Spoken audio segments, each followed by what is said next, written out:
গেছি। একেবারে এইবারে কী করছে, কালকে 11টা বাজতে পারে, অন্যদিন 12টা 12টায় ফোন দিতে খাবে শুধু বাপের বাড়ি। কাল কী করলো, আমাকে বাকি থেকে আমি তাকে 12-13 বার ফিরি দিই। তোমার তো নিজের মেয়ে তো? না, হ্যাঁ, আমার আগে নেই। 7 মেয়ে। ওই 7 মেয়ে তোমার দিয়ে কাজ করিয়ে নিচ্ছে সব। নিজের মেয়ে হলে কাজ করাতো না।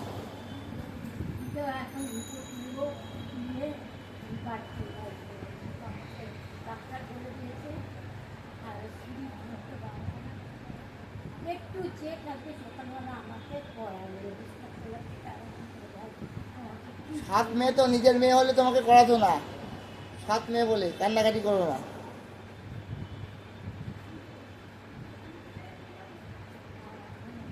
কান্নাকাটি করো না। একটা কথা বলবো, তোমার তোমার নিজের বাড়ি আছে তো? রেশন টেশন দেয়, চাল টাল দেয়?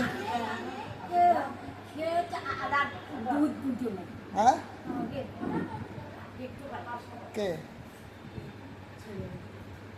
একটা খাচ্ছিল, একটা নিজের ছেলে দেখে? ছেলেটা তো বউ খানদান, সে খানদান তোমার কি পঞ্চায়েত এলাকায় বাড়ি নাকি পৌরসভা এলাকায় বাড়ি?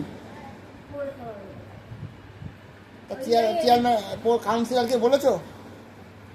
তা কাউন্সিলরকে বলবা, তোমার তো নিজের বাড়ি, তোমার নামে তো বাড়ি আছে, কাগজপত্র তো এখনো তোমার নামে।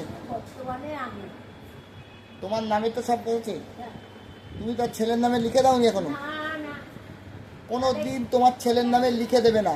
ওরে তোমার কি বলবো, তোমার কাছে তোমার নামিয়ে দিত, হ্যাঁ, নামিয়েই দিত। তোমার নামে যতক্ষণ সম্পত্তি থাকবে তোমার ছেলে মেয়ে কিচ্ছু করতে পারবে না, বুঝেছো? আমার আর তোমার কাউন্সিলরের নাম কি? দুলাই বাস তোমার বাড়ি কোন জায়গায়? ও না পারা হুনেতলার থেকে সোজা গন্ডাকে দূরে রইবে। তোমার ছেলে যদি কিছু বলে আমাকে এসে বলবা, আমি কাউন্সিলরের সাথে কথা বলে নেবো। তোমার এই কাউন্সিলরের সাথে আমার ভালো সম্পর্ক আছে, ঠিক আছে? দাদা ভালো, তাহলে দাদা কাউন্সিলরকে বলবা যে আমার এই এই সমস্যা হচ্ছে, আমার ছেলে মেয়ে কেউ দেখছে না, তোমাকে একটা ব্যবস্থা করে দেবে। আরে তোমার তো রেশনের চাল দেয়, চাল দিলে আলু সেদ্ধ চাল ভাত খেয়ে নেবার ঝামেলা মিটিয়ে যাবে, একা মানুষ।